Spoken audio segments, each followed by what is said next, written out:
अंधेरी रातों और टूटी हुई दीवारों के बीच वो कोठी सदियों से खड़ी थी।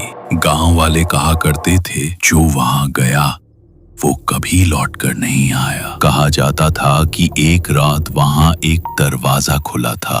वो दरवाजा जिसे इंसान अपनी नफरत और जलन से शैतान के लिए खोल देता है, और जिस पल वो दरवाजा खुला उसी पल सब कुछ बदल गया। अभी तक आपने सब्सक्राइब नहीं किया? ध्यान रहे, जो इस चैनल को सब्सक्राइब करता है वो अगले डर से बच जाता है। कोठी के अंदर तांत्रिक बैठा था। उसके चारों ओर हड्डियां, काले धागे और खून की सड़ी हुई गंध फैली थी। सामने रखा कटोरा धीरे धीरे लाल रोशनी से भर रहा था। दरवाजा अचानक घरान से खुलता है। रियाज अंदर आता है। उसकी आंखों में जलन और ईर्ष्या की आग धधक रही थी। बाबा, मेरा दुश्मन फैजान, उसके पास सब कुछ है, बीवी, बच्चा, इज्जत, सुकून। मुझे ये सब बर्दाश्त नहीं। मैं चाहता हूं उसकी सारी खुशियां जल जाएं। तांत्रिक की भारी आवाज गूंजती है। जिस दिल में ईर्ष्या है वही सबसे बड़ा हथियार है। लेकिन सुन ले रियाज, इस रास्ते की कीमत है खून। रियाज एक पल को रुकता है, फिर अपनी उंगली काटकर खून कटोरे में टपकाता है। तांत्रिक उस खून में एक गुड़िया डुबोता है। वो गुड़िया साधारण नहीं थी। बड़ी बड़ी बेजान आंखें, नुकीले कान, फटे होठों पर डरावनी मुस्कान। तांत्रिक मंत्र पढ़ने लगता है। उसकी आवाज भारी होकर कोठी में गूंजने लगती है। जो इस डॉल को पाए उसका बच्चा कभी सुकून न पाए।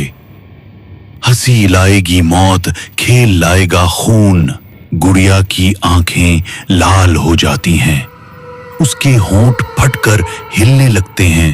धीमी आवाज निकलती है, खेलो मेरे साथ, खेलो। रियाज की आंखों में पागलपन झलकता है। कल अहमद का जन्मदिन है। ये डॉल अब उसके लिए तोहफा होगा।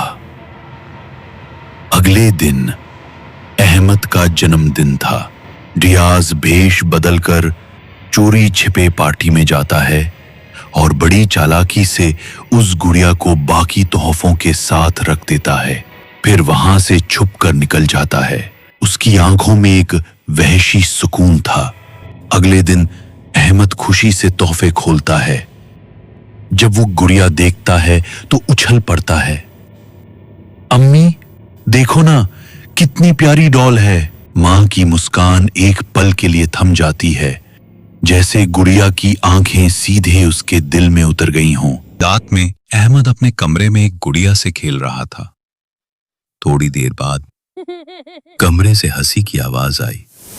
मां चौंक गई और दरवाजे की तरफ देखने लगी। कुछ ही दिनों में घर बदल जाता है। रात को बर्तन अपने आप टूट जाते हैं। दीवारों पर छोटे छोटे नाखूनों के निशान उभर आते हैं। अहमद हर वक्त डॉल के साथ ही रहता। एक रात मां देखती है कि डॉल अहमद के सीने पर बैठी है। उसकी आंखें लाल जल रही थीं। मां चीखती है। डॉल अचानक कूदकर अंधेरे में गायब हो जाती है। अहमद रोते हुए कहता है, अम्मी, आपने मेरे दोस्त को क्यों डराया? मां बार बार फैजान को समझाती है कि इस डॉल में कुछ गड़बड़ है, लेकिन फैजान ध्यान नहीं देता। एक दिन दीवार पर खून से लिखा मिलता है, मैं हमेशा रहूंगा। मां कांप जाती है। फैजान पहले मजाक समझता है, लेकिन एक रात वो खुद देखता है कि डॉल चल रही है। लाइट चली जाती है। अंधेरे में डॉल की लाल आंखें चमकती हैं। वो कहती है, तुम मुझे खत्म नहीं कर सकते। फैजान डर से पीछे हटता है। वो अपने दोस्त से मदद मांगता है।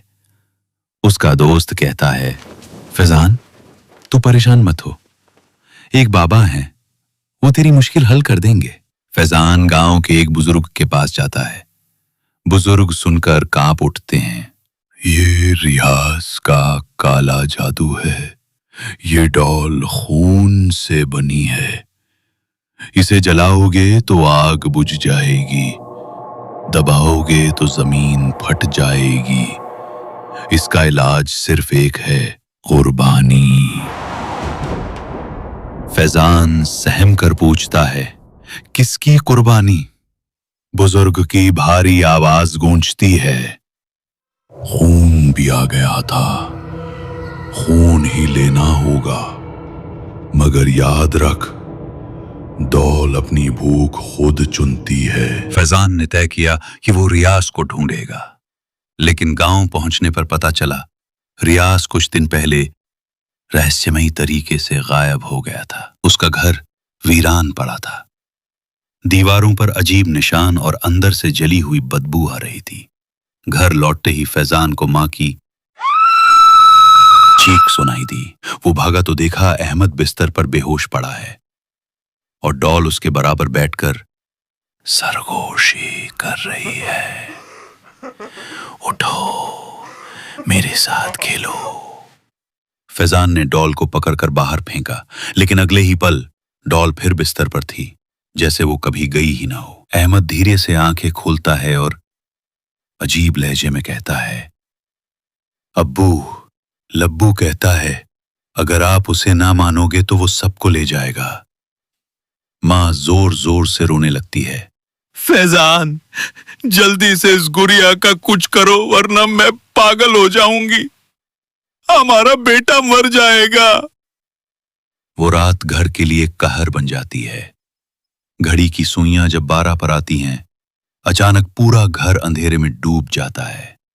आंधी और बारिश खिड़कियों को तोड़कर अंदर घुसती है। दरवाजे अपने आप बंद हो जाते हैं। शीशे चकनाचूर। किचन में बर्तन अपने आप गिरते हैं। सीढ़ियों पर छोटे छोटे पैरों की टक टक गूंजती है। अहमद का कमरा खुद ब खुद बंद हो जाता है।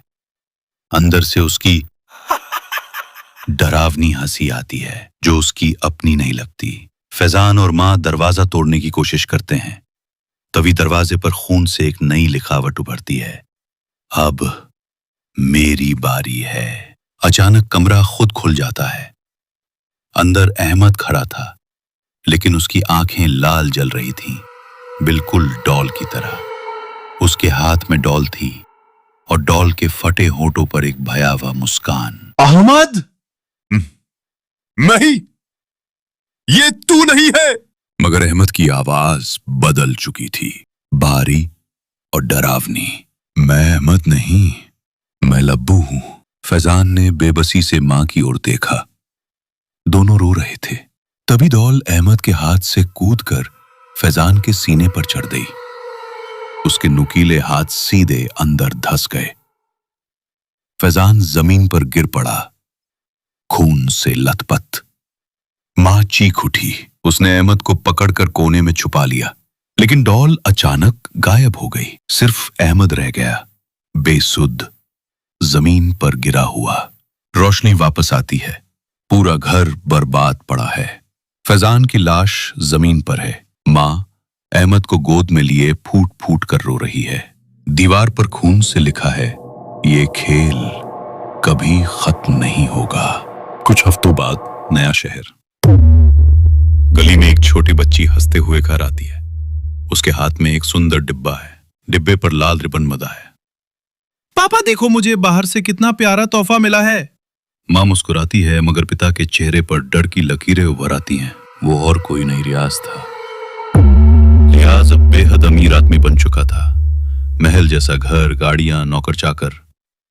फैजान की मौत के बाद उसकी ईर्ष्या मिट चुकी थी और वो ऐशो आराम में था। लेकिन जब उसने बेटी के हाथ में वो डिब्बा देखा, उसका चेहरा पीला पड़ गया। डिब्बा खुलते ही अंदर वही पुरानी लप्पू डॉल थी। उसकी आंखें लाल चमक उठी। रियाज के होंठ कांपने लगे। नहीं, ये कैसे हो सकता है? मैंने तो इसे फैजान के लिए छोड़ा था। बेटी हंसते हुए डॉल को गले लगाती है। पापा देखो ना, ये मेरी दोस्त है, इसका नाम है लब्बू। रियाज के पैरों तले जमीन खिसक जाती है।